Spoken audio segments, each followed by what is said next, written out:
Invoca-me e te responderei, e te revelarei conhecimentos grandiosos, inacessíveis que não sabe.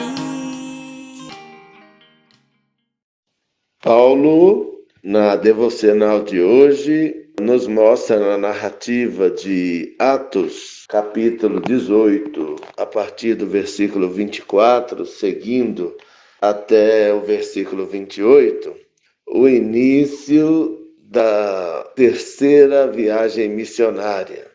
Mal acabou a segunda viagem e ele já engatou a terceira com um personagem novo, o homem de Deus chamado Apolo.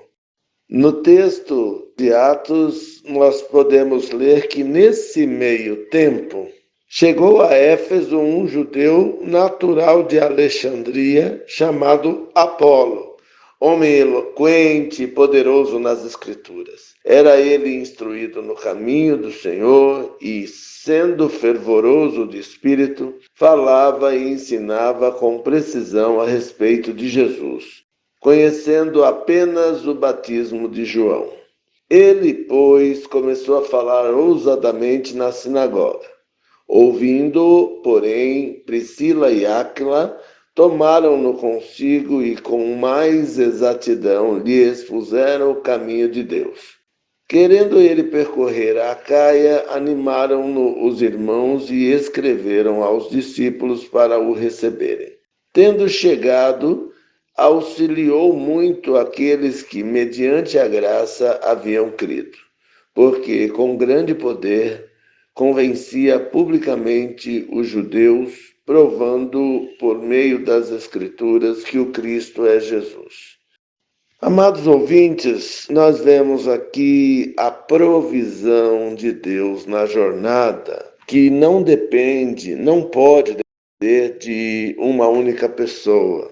Nós vemos a ação histórica de Deus sempre levantando novos talentos, novos pastores, novas pessoas, para que a obra siga adiante de modo a chegar até os nossos dias.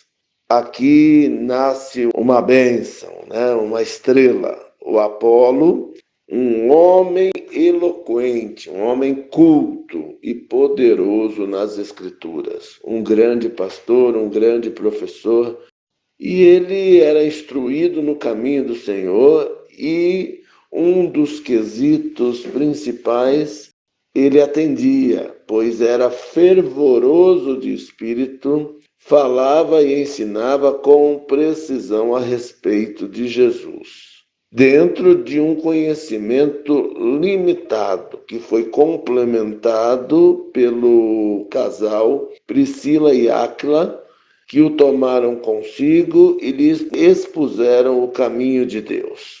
E essa é a essência do Evangelho, um ao outro ajudando e se esforçando para que a obra tenha a sua abrangência, como citado na grande comissão, lá no Evangelho de Mateus 28, até os confins da terra.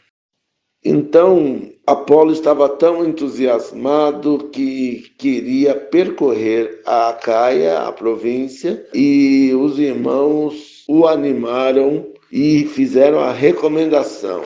E ele, com esse trabalho conjunto de apoio uns aos outros, essência da igreja, do trabalho evangelístico, chegou às regiões da Acaia e auxiliou muito. Ele foi grandemente usado na ajuda àqueles que haviam crido e precisavam se firmar no evangelho. E com grande poder, ele convencia publicamente os judeus, provando por meio das Escrituras que Cristo é Jesus. Ou seja, ele, apesar de todo o talento, ele direcionou corretamente a sua motivação, tendo uma mensagem e uma vivência cristocêntrica, porque ninguém pode colocar outro fundamento além daquele que já está posto, que é Jesus Cristo. Então, com esta atitude, o evangelho, a pregação do evangelho, o trabalho prosperou. E é uma coisa que nós precisamos, nos nossos dias, ter em mente, que é numa tentação à valorização dos eloquentes, né, dos pastores coach, dos líderes da moda, não podemos perder de vista que o centro da nossa pregação é Jesus e que o trabalho nunca é feito por uma pessoa só. A bênção na viagem missionária da nossa vida, no nosso ministério na igreja, é um ao outro ajudando, o trabalho de equipe. Um recomenda, outro ensina, outro é enviado, outro convence, outro é ajudado e a obra se estabelece para a glória de Deus. Que seja assim entre nós, em nome de Jesus. Amém.